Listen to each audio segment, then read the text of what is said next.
Encontrar alguém desaparecido, alguém da família que faz muitos anos que você não vê, é realmente uma tarefa muito difícil, muito complicada.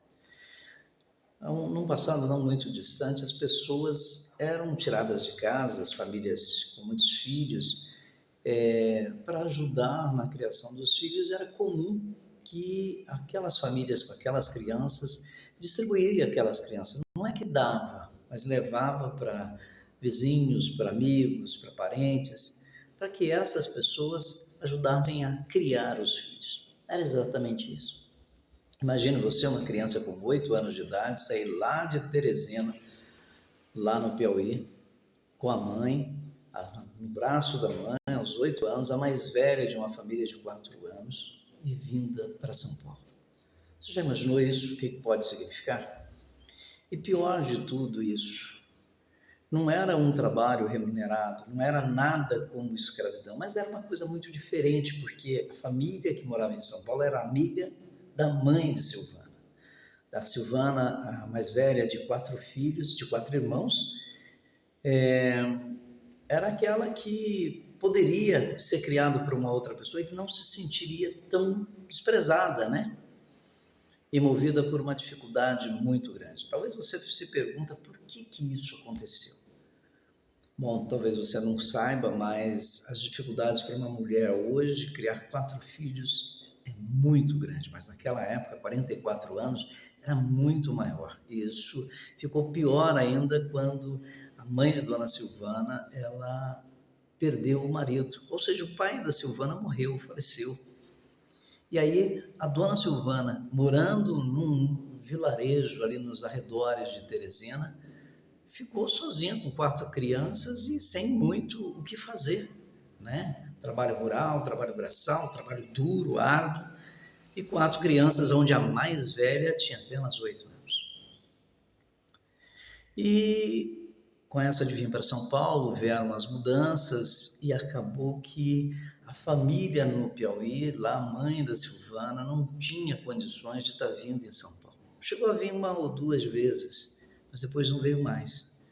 E depois houve o desencontro, mudanças, porque a mulher que morava em São Paulo, amiga da família, mudou. E aí não é como hoje, você tem WhatsApp, você tem um celular, você tem e-mail, você tem tudo isso há 44 anos. O que você tinha? A carta, a correspondência, a telégrafo. Até para se fazer uma ligação telefônica, era necessário que você fosse até um local, e você, um local onde era uma sede da companhia telefônica, e agendasse um momento ali para que eles reservassem um canal para que você falasse com a outra pessoa. Mas ela morava num lugar da zona rural que talvez não tinha nem sequer orelhão naquele local. E aí as dificuldades foram aumentando. Aumentou ainda mais porque um dia o filho dessa senhora em São Paulo casou e ele pegou a Dona Silvana e levou para morar com ele. E aí perdeu-se o contato completamente.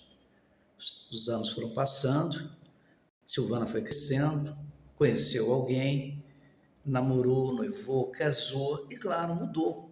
Só que o tempo foi passando e como ela saiu do vilarejo, ainda muito criança, ela não tinha com clareza o nome do local, do vilarejo onde ela morava. E por isso que ela também não foi buscar, não foi procurar, porque não sabia onde começar. Talvez você pergunte por que ela não fez isso, mas ela não sabia. E ela não tinha certeza onde era esse lugar. E olha só, vieram os filhos, vieram os netos, o tempo foi passando, e 44 anos, até que um dia a filha da irmã da Dona Silvana, depois eu vou dar o nome certinho aqui para você, ela, assistindo uns vídeos no YouTube, viu um dos vídeos, viu um canal e viu o meu canal.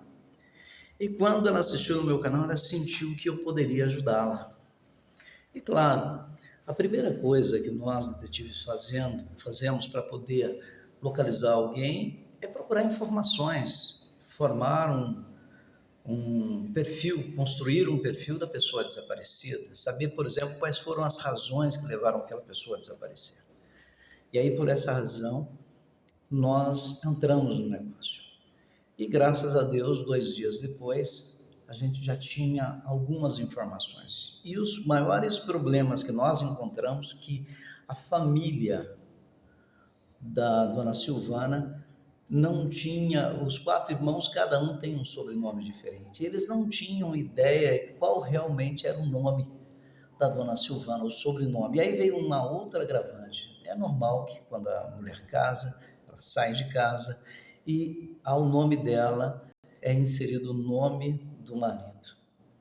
E quer dizer, se já não sabia exatamente do nome completo, não tinha certeza qual era o sobrenome da irmã, que era da tia e a moça que me contratou, quanto mais saber o nome de casada.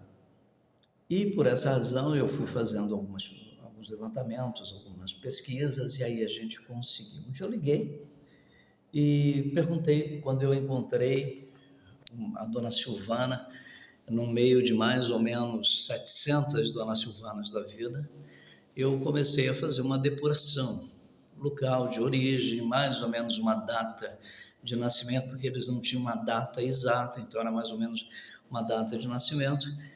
E aí, através dessas informações, eu fui fazendo, capitaneando aí umas informações, consegui um telefone, e quando eu liguei do outro lado, quem me atendeu? Dona Silvana.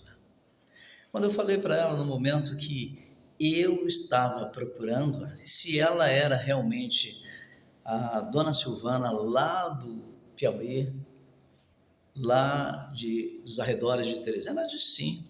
Eu falei, a senhora está desaparecida há tanto tempo, dona Silvana, o que aconteceu? Ela quase morreu do outro lado, porque naquele momento ela não sabia o que fazer e nem o que falar, porque era ela, com a voz um pouco embarcada, ela me disse, como que o senhor sabe? E ela ficou com medo de me dizer, achando que poderia ser um trote, ser um golpe. E depois eu fiz outras ligações para as pessoas que me contrataram, pedi algumas confirmações e comecei a interligar os fatos. E aí depois nós fizemos uma transmissão ao vivo, uma live entre nós e ela, e aí colocamos a família, que matou as saudades. Então quero dizer para você, se você ainda quer reencontrar, e sim, a dona Silvana, a mãe dela ainda vive, os 4 irmãos, 3 irmãos também vivem, ainda não foram. Isso aconteceu agora, nesse mês de julho, né? Então, o que acontece? Eles ainda não foram se encontrar pessoalmente. Falta condição. A dona Silvana estava na Bahia, mora em São Mateus, em São Paulo, e a família lá do outro lado. Então, complicado, né?